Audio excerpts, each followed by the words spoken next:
this guy, try to imagine that Eddie's not there. And instead, just look at that circle underneath him. That's actually what's moving. Mm-hmm. When I'm moving the controller around, that circle, if you just stare at it, that is the core physics engine that your controller is pushing around. And so what happens there is that there's a constant physical model that has determined that, like, okay, if I'm running this way at this speed and I want to go that way, it's going to slow itself down and move in the other direction.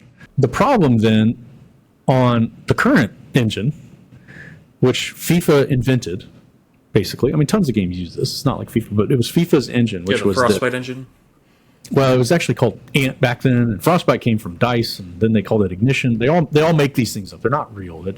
It's the whole core down at the bottom is that the animation moves the player, not the cylinder, not the circle underneath. The animation moves the player, and so that animation has movement baked into it.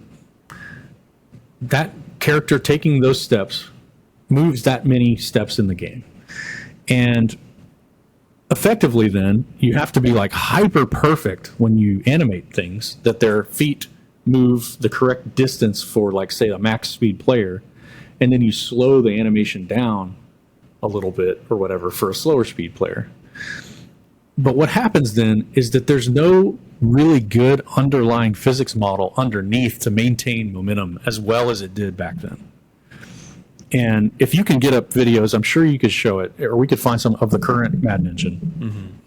It's the thing that drives me nuts about it the most, that they still haven't addressed. And I think it'd be one of the biggest things is, like, if you put some sort of momentum back into the engine underneath and you tried to play animations on top of this dot, this circle, you would not have these issues of players accelerating and moving through at unrealistic rates.